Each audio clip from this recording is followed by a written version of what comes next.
Hi, and welcome back. Now we're going to work on exercise 11. In this section, you will have to follow your book. You're going to look at the picture, and based on the picture, you're going to use rainy is going to be your adjective word to describe the time, and he is going to be your pronoun. Now, you have options when you are creating your question to answer. So, in the first example, when does he run on the streets? You could see a picture of a dog running. However, in your question, you're indicating the where. So you're actually giving a location for the question. When does he run on the streets? The answer, you could see, we're using the vocabulary from the question. He runs on the streets on rainy days. So again, here is a more precise, more complete question where you have more information, okay? Or you have the option of just focusing on what is happening, just the action. When does he run? He runs on rainy days. So here we are answering the time word, when, on rainy days. So you have two options. You could always use more about what you see in the pictures, like we did here on the streets. We included that as an example. So your answer would be he runs on the streets on rainy days. But we're still answering the when. Okay? So, again, when does he run on the streets? He runs on the streets on rainy days. Or, when does he run? He runs on rainy days. So let's look at number 2. We could do this one together.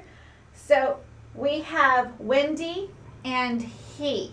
If you look at your picture, we see somebody flying a kite. So we would ask the question, when does he fly a kite? So here is my when question, my question word. When does he fly the kite?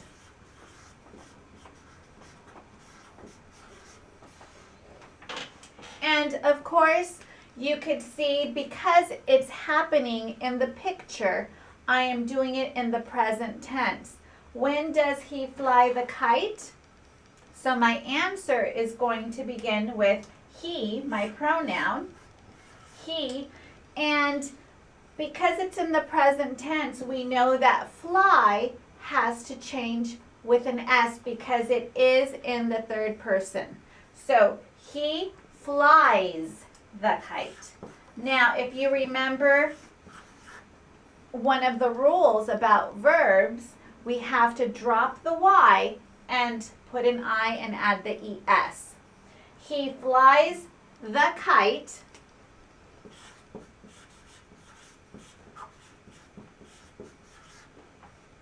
on windy days.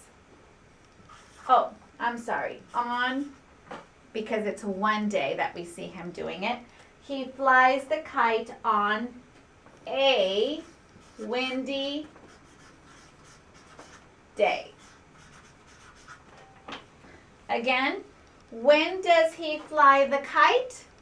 He flies the kite on a windy day. You could always go back to the previous exercises and look at the pattern so you could analyze what each word is indicating for your question and also the answer. Because if you continue practicing your pattern, you'll realize that all you need to do is to plug in the words, and it's always the same pattern. The same pattern when you question and the same pattern when you answer. Okay? And you have to look at the picture in your book, and you could see that there is a girl swimming. Okay? So And we're going to use the adjective sunny to describe the time. And we're going to use the pronoun she. So my question is, when does she swim? So Ms. Ingrid, let me ask you something. So when you were forming this question here, what was the first thing you remember of the pattern in order for you to ask the informational question? Well, I know that I must begin with my question word, when, and it's always followed by my helping verb. And because I'm looking at the picture and it looks like it's happening now in the present, I'm using when does she, I know it's a girl because it's indicated in my instructions to use the pronoun she, and the action is swim. When does she swim? So you're choosing to use, the question in the present tense. Yes. Okay. But you always have the option to practice in the different tenses. Okay. Because I could ask, when will she swim? Which would be in the future. Or I could say, when did she swim? Which would be in the past. So when you are creating your question, you have options on what tense you want to use. However, depending on what tense you choose to ask the question, your answer must answer in that same tense. So I'm noticing that the pattern for this question does not change for all the other ones, the previous ones that we used. And so if I'm learning this basic way of, asking questions, this is very helpful for me because I'm following the same pattern. Do you think that we're going to be following the same pattern when we answer the question? Well, we're going to use the same pattern for answering questions because it is a little different from the questioning to the answering. But Okay. Answering questions also have a different pattern to follow that are in the previous examples. Okay, thank you. Okay? So, when does she swim? So now I'm going to answer the question. She is my pronoun.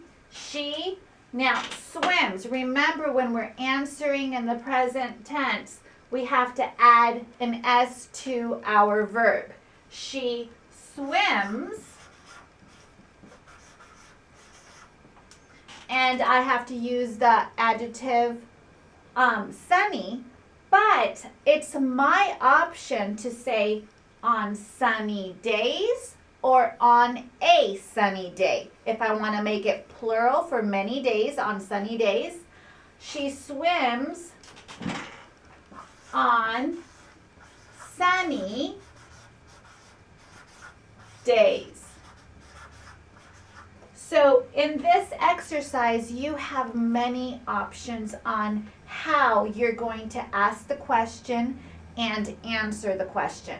So your options include what tense you want to choose, and if you want to include one-time, a one-time word like day, or you can make it plural for days. Okay, so again, when does she swim? She swims on sunny days. Now let's go on to number 4. In this picture, we see a girl is skiing.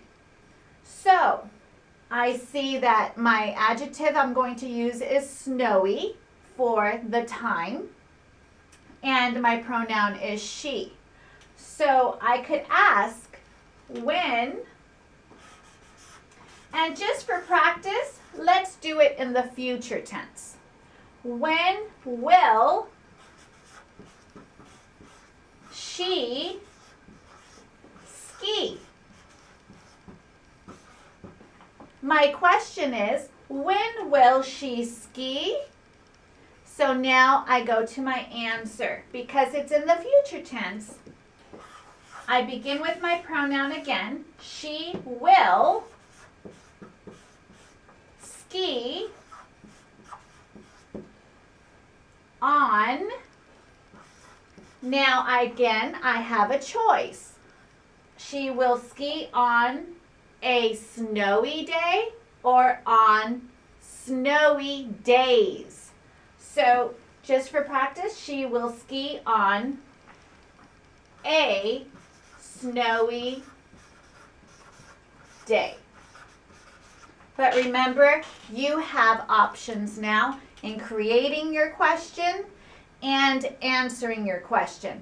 They're going to vary depending on what tense you want to use. If you're going to use future or past or present. And your answer has to answer in that same tense.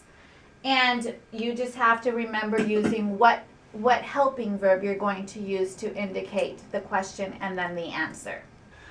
So also, let us remind you that it's important for you to go back and practice, the pronunciation of your regular verbs in all four tenses, and also the irregular verbs. Like in this case, this is an irregular verb that is going to change, okay, the spelling when you write it in the past tense, okay? And as you practice the regular verbs in the past, you'll see a pattern that is different from the pattern from irregular verbs. So it's important for you to go back and practice, those four tenses, okay? So that's also very important because, again, one of the things that we've been noticing when we're doing all these exercises is that they all have many verbs. We've been using a lot of verbs,